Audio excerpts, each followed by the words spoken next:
the Sound Doctrine telecast. ஆரோக்கிய உபதேச தொலைக்காட்சி நிகழ்ச்சிக்கு உங்களை வரவேற்கின்றோம். Praise God for all the lessons that we are learning by way of correction from God's holy word. தேவனுடைய பரிசுத்த வேத எழுத்துக்களிலிருந்து திருத்தங்களாக நாம் கற்றுக்கொள்கின்ற அனைத்து படிப்பினைகளுக்காகவும் ஆண்டவருக்கு நன்றி சொல்லுவோம். This telecast is to help you escape the floods of false doctrine. துர் உபதேச வெள்ளங்களுக்கு தப்பித்துக் கொள்வதற்கு இந்த தொலைக்காட்சி நிகழ்ச்சி உங்களுக்கு உதவியாக இருக்கும். Not only to escape false doctrine, but also to be established in the sound doctrine as taught in God's holy word. துர் உபதேசங்களுக்கு தப்பித்துக் கொள்வதற்கு மட்டுமல்ல, ஆரோக்கிய உபதேசத்திலே நிலைநிறுத்தப்படுவதற்கும் இந்த நிகழ்ச்சி உங்களுக்கு உதவியாயிருக்கும். In order to escape false doctrine, it is necessary that false doctrine is exposed to you. துர் உபதேசங்களுக்கு நீங்கள் தப்ப வேண்டுமானால் முதலாவது இந்த துர் உபதேசங்கள் வெளியரங்கமாக்கப்பட வேண்டும். Now false doctrines are usually a mixture of truth and error. சத்தியமும் சற்று பிழையும் கலந்து வருவதுதான் துர் உபதேசம். If it is 100% error, it is very easy to detect it. 100க்கு 100 அது பிழையானதாக இருக்குமேயானால் சுலபமாக அதனை கண்டுபிடித்து விடலாம். Normally and usually it is a mixture. It's a very subtle mixture. ஆனால் இயல்பாக பொதுவாக நாம் பார்க்கும் பொழுது தந்திரமாக சத்தியமும் தவறும் இணைந்த ஒரு கலவையாகவே இந்த துருபதேசம் காணப்படும். And how can we separate the truth from error?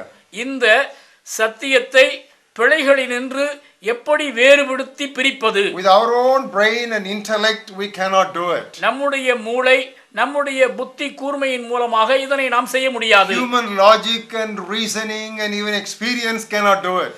மனித அனுபவமோ மனித எண்ணங்களோ அல்லது கிரகிக்கும் தன்மையோ இதனை செய்ய முடியாது. Only by the word of God we can do it. திருவார்த்தையின் உதவியின் மூலமாக மட்டுமே இதனை நாம் செய்ய முடியும். Because the Bible says that the word of God is sharper than any two-edged sword. இருபுறமும் கருக்குள்ள பட்டயமாக வேறு எந்த காரியத்தையும் விட கூர்மையானதாக வேத வசனம் இருக்கிறது என்று நாம் சத்திய வார்த்தையிலே பார்க்கிறோம். We know the text, but we will read that again. இந்த வசனம் நமக்கு பரிச்சயமான ஒரு வசனம், இருந்தாலும் அதனை மீண்டுமாக வாசிக்கின்றோம். Hebrews 4th chapter and 12th எபிரேயர் verse. 4:12. The word of God is living and powerful, and it is sharper than any two-edged sword. That means there are so many things which are in this world to cut and divide, but only the word of God is sharper than any such sword, and that alone can separate truth from error. தேவனுடைய வார்த்தையானது ஜீவனும் வல்லமையும் உள்ளதாயும் இருபுறமும் கருக்குள்ள எந்த பட்டயத்திலும் கருக்கானதாயும். இந்த உலகத்திலே வெட்டுவதற்கும் வேறு பிரிப்பதற்கும் அநேக ஆயுதங்கள் இருக்கின்றன. ஆனால் இந்த திருவசனமோ எல்லாவற்றையும் விட கூர்மையானதாக கருக்கானதாக இருக்கிறது என்று நாம் பார்க்கிறோம். Even spirit and soul can be just separated by the word of God. ஆன்மா ஆவி இந்த இரண்டையும் கூட நாம் வேறு பிரிக்க முடியும். And thoughts and intents of the thoughts, even they can be separated. That is done, and that is possible only by the word of God. நினைவுகள் யோசனைகள் அப்பப்பா அதனை கூட இந்த திருவசனம் வேறு பிரிக்கிறதாம். That is why we are doing all that is possible to teach you the plain and the simple and the apparent and open word of God, so that it will enable you to separate truth from error and walk in the path of God's sound doctrine. ஆகவேதான் துப்புரவான கலப்படமற்ற நேர்மையான சத்தியத்தை உங்களுக்கு நாங்கள் சொல்லிக் கொடுக்க விரும்புகின்றோம். அப்படியானால் துர் உபதேசங்களினின்று நாம் தப்பித்து சத்தியத்தை பிழைகளினின்று வேறு பிரித்து வகைப்படுத்தி நாம் அறிந்து கொள்வதற்கு அது ஏதுவாக அமையும். During the last 10 weeks we studied 10 lessons of how not to pray. கடந்த 10 வாரங்களிலே எப்படி ஜெபிக்க கூடாது என்று 10 குறிப்புகளை நாம் தியானித்தோம். And that 5-hour teaching is now available on a twin DVD pack.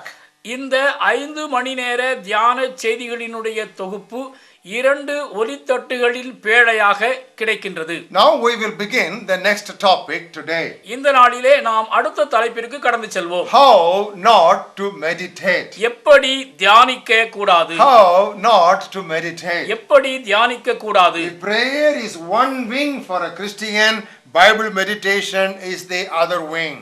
ஒரு கிறிஸ்தவனுக்கு ஜெபம் ஒரு செட்டையாக இருக்குமே ஆனால் அதனுடைய மறு செட்டை தியானம் ஆகும். Now no bird can fly without the two wings.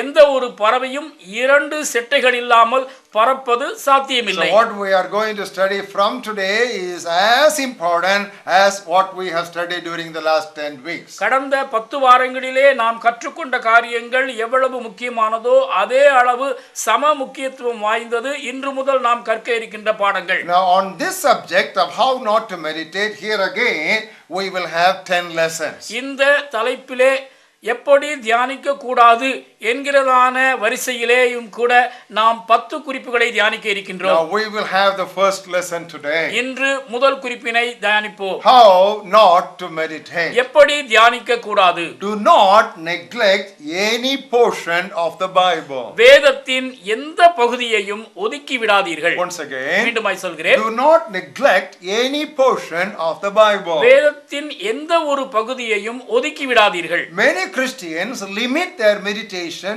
to their own favorite passages or chapters or books of the Bible. அநேக கிறிஸ்தவர்கள் தங்களுக்கு பிடித்தமானது என்று சொல்லப்படக்கூடிய சில வசனங்கள், சில அத்தியாயங்கள் அல்லது சில புத்தகங்களை மட்டுமே படிக்கிறார்கள். For some people it is all the time book of Psalms. சிலருக்கு எப்பொழுது பார்த்தாலும் சங்கீதத்தின் மேல் தான் மோகம். Because all they want from Bible study is to get some devotional truths.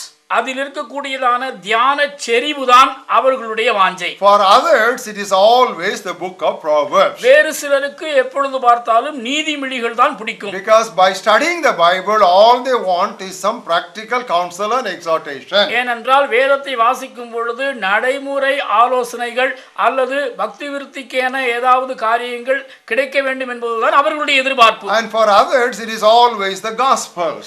இன்னும் ஒரு சிலருக்கு வேதம் என்று சொல்லும் பொழுது நற்செய்தி நூல்கள் தான் அவர்களுடைய பிடித்தம். Because all they are interested is some historical narrative. இந்த சுவிசேஷங்களில் உள்ள வரலாற்று தொகுப்பு தான் அவர்களுக்கு அபிமான பாடம். And for others it is all the time the epistles in the New Testament. வேறு சிலருக்கு நிருபங்கள் தான் பிடிக்கும். Because all the time they are hunting and searching for some doctrinal truths. ஏனென்றால் உபதேச விளக்கத்திற்காகவே அவர்கள் எப்பொழுதும் வேட்கையோடு வேட்டையாடுவதனால் இந்த நிருபங்கள் தான் அவர்களுடைய அபிமான நூல்களாகி விடுகின்றன. And there are still two other groups of people. இன்னும் 2 வகையான கூட்ட மக்களும் கூட உண்டு. For some Christians it is always the Old Testament. ஒரு கூட்டத்தார் எப்பொழுது பார்த்தாலும் பழைய ஏற்பாட்டையே பிடித்துக் கொள்வார்கள். For others they will never visit the Old Testament, they will dwell only in the New Testament. அவர்கள் எப்பொழுது பார்த்தாலும் இரண்டாவது வகையிலே புதிய ஏற்பாட்டிலேயே லயித்து போயிருப்பார்கள். They will not visit the Old Testament at all. பழைய ஏற்பாட்டை அவர்கள் விரும்பவே Now மாட்டார்கள். I just want to tell you and show you the danger of these extremes. இந்த 2 ஓரங்களினுடைய ஆபத்தினை நான் உங்களுக்கு சுட்டிக்காட்ட If விரும்புகிறேன். you dwell and spend all your study in the Old Testament alone, பழைய ஏற்பாட்டிலேயே எப்பொழுது பார்த்தாலும் நீங்கள் படித்துக் கொண்டு இருந்தால் at the end of it you will have an overdose of the severity of God. கடவுள் என்ன இவ்வளவு கண்டிப்பானவராகவே இருக்கிறாரே என்கிற ஒரு எண்ணம் தான் மேலோங்கி நிற்கும். But if you spend all your meditational hours in the New Testament, மாறாக புதிய ஏற்பாட்டிலேயே நீங்கள் உங்கள் நேரத்தை எல்லாம் தியானத்தில் செலவழிப்பீர்களேயானால் you may get an overdose of the kindness and the grace of God. கடவுள் இவ்வளவு கனிவிரக்கமாய் இவ்வளவு கிருபையாய் இருக்கிறாரே என்கிற ஒரு எண்ணம் தான் மேலோங்கி And நிற்கும். what will be the result? அதனுடைய விளைவு என்ன? All the time if you are in the Old Testament, you will become a legalistic Christian. பழைய ஏற்பாட்டிலேயே நீங்கள் ஊறி போய் இருப்பீர்களேயானால் பிரமாண மார்க்கத்தாராய் மாறிவிடுவீர்கள். And you will become a joyless Christian. நீங்கள்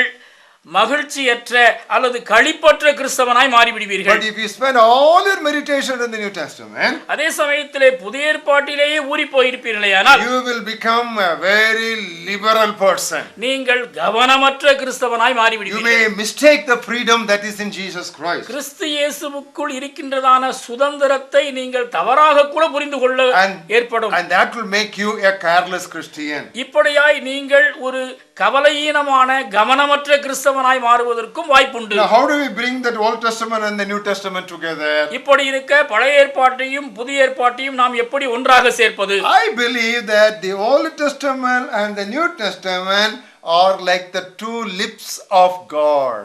இந்த பழைய ஏற்பாடும் புதிய ஏற்பாடும் என்னை பொறுத்த மட்டிலே இறைவனுடைய இரண்டு உதடுகள் என நான் நம்புகிறேன். You cannot speak with just one lip. You need both the lips if you want to articulate. ஒரு உதட்டை வைத்து நீங்கள் பேச முடியாது.